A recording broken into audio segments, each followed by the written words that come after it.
Finally, the video you guys have all been waiting for is here. As you may or may not know, I just got back from my trip to Los Angeles, where Nintendo had me come out to try the new Nintendo Switch 2 early. And in this video, I will be breaking down all of my thoughts on things ranging from the new Joy-Cons and how they work to obviously the games like Mario Kart World, Donkey Kong Bananza, and Metroid Prime 4. So be sure to stay tuned because I'm so excited to tell you guys everything. So obviously I was so hyped when I found out I was going to be able to do this. And essentially they had me fly out to this private event. I don't know if I'm allowed to say this, but it was at CBS, which is like a news broadcasting company's like one of their big buildings that Nintendo had essentially rented out for this event secretly. And they would just have you pull up in these cars and, you know, line up. And they had this very big hall where they just had the game set up, the Switch 2 models that you could try out. And it was really, really super cool to be able to not just try out the console, but try out the new games. Because I didn't know exactly what Nintendo was going to allow me to do. But they allowed me to do a lot. I'm just going to be honest with you. First, I just want to talk about the console itself and how I found it's different from the original Nintendo Switch. So this console is going to be a decent amount wider on the actual screen and just the console size, which makes the console actually feel thinner, even though it is actually the same thickness, but it just feels more thin because it's wider, obviously. And the Joy-Cons are way fuller. Like, if you're actually feeling them in their hand, it's going to be pretty dense because it will fill your hand all the way up, which I actually like because I feel like the original Joy-Cons, unless you have very small hands, like you're going to really have to wrap your hand around it because it is quite small. But these Joy-Cons are not like that. These Joy-Cons are definitely better fitted to most people's hands, which is a really nice change. As well as, obviously, the magnetism, which I think is so much more smooth than sliding it in. I just gotta be honest. I like that way more. It's just got such a satisfying click when you put it in, bro. And it's actually just so nice. You can put it in backwards and upside down as well. And, you know, I don't know why you would do this. Maybe if the game is just too easy for you, but you are able to. The kickstand, as you guys also probably know, is way better, bro. The Switch 1 kickstand, you could just have a switch on its kickstand and like flick it and the kickstand will pop off and break. Like, this one can go so deep. It's wide. It goes across the whole console. It almost makes you think, like, why didn't the original Switch have this? But, you know, better late than never is what I always say. A funny story is actually while I was trying out the Switch 2, I was actually, you know, kind of not used to the magnetic side of it. So I was putting it in wrong. And I actually did drop the Switch 2, which is never good. When you drop a console that hasn't even been released yet, that's never going to be good. But, you know, at least I got a video of it, you know, for the content, I guess. Oh, shit. I must say, across all the new games I tried out, the graphics are actually amazing, which is something that really threw me off. You know, of course, they always are going to talk about in the Nintendo Direct, like, yes, it's all new, try the brand new power of the Switch 2. And you're like, yeah, right, like, Nintendo's going to make this really powerful console. But it actually is. Like, it's beautiful. A lot of the games, I was like, what the heck?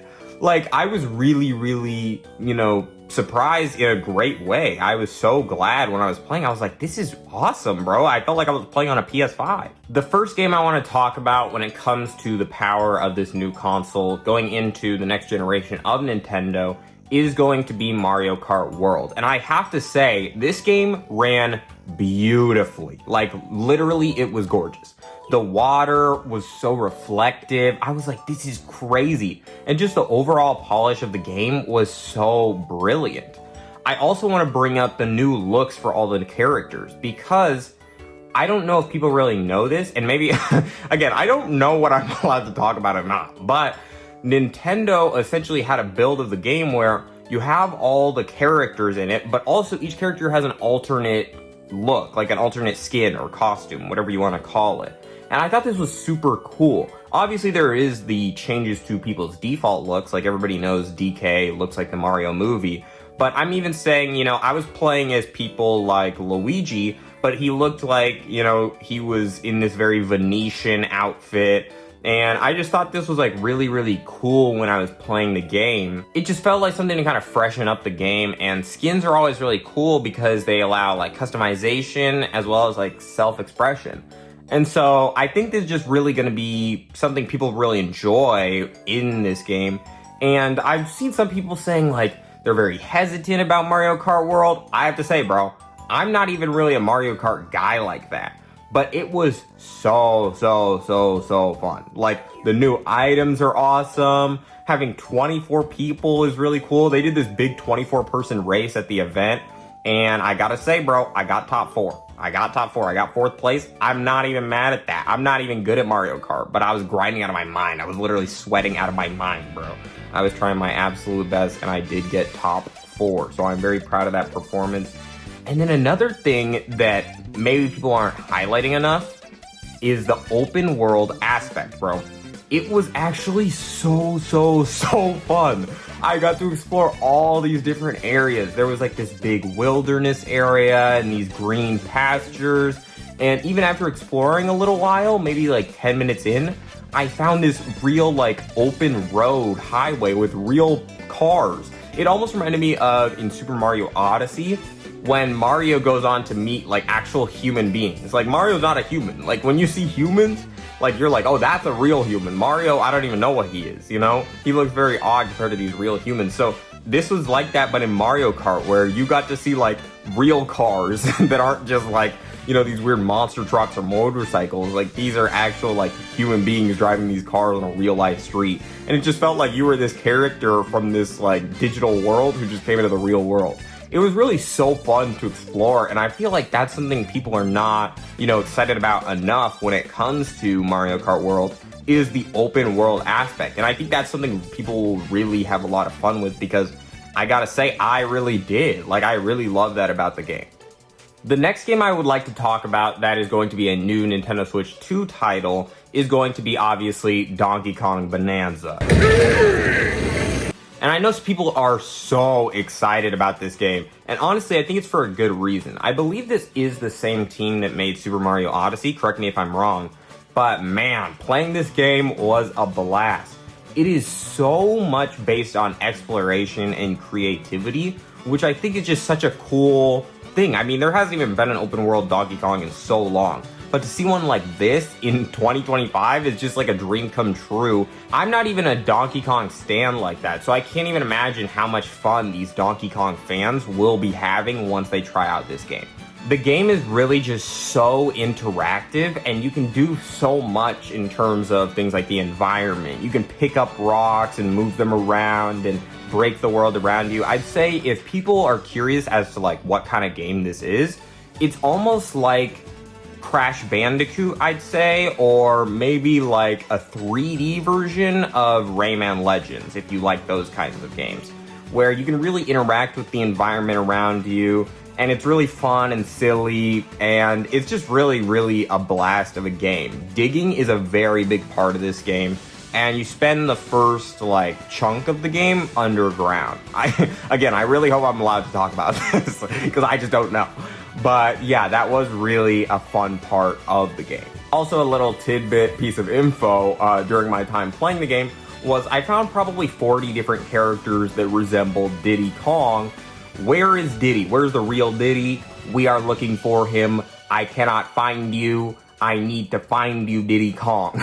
The third game that was new to the Nintendo Switch 2 that I was able to try out was Metroid Prime 4. And I have to say, although people aren't really talking about this game as much as they are, you know, maybe something like Mario Kart or Donkey Kong, this is actually my favorite game that I got to try, and I've never even played a Metroid game before. But this game was really fun. First of all, the mouse controls, bro. This was maybe the most immersive thing I've ever done in gaming, period.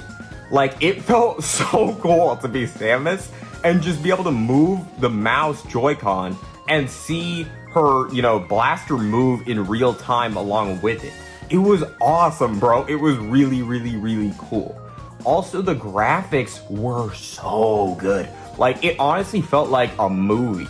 The game that I would say this kind of reminded me of most in terms of like graphically the cutscenes was maybe like a Ratchet and Clank type of game, or like that one intro cutscene on Sonic Unleashed, you know, where it's just like insane graphics and like this sci-fi setting.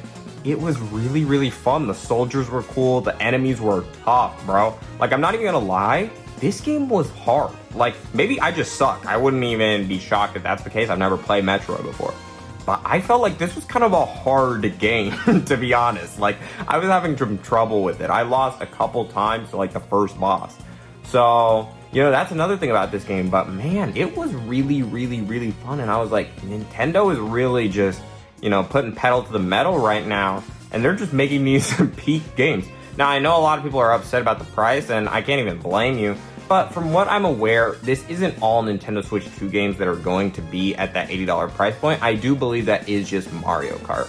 So if that relieves, you know, your stress at all, I hope that can, you know, make things a bit easier to swallow. But yeah, that is what I think about Metroid Prime 4. I think that game is honestly very underrated and people are maybe not looking forward to it enough. It's really exciting to me, and I'm definitely gonna pick it up. They also had us try out a couple Switch 1 games to see how they would run on Switch 2.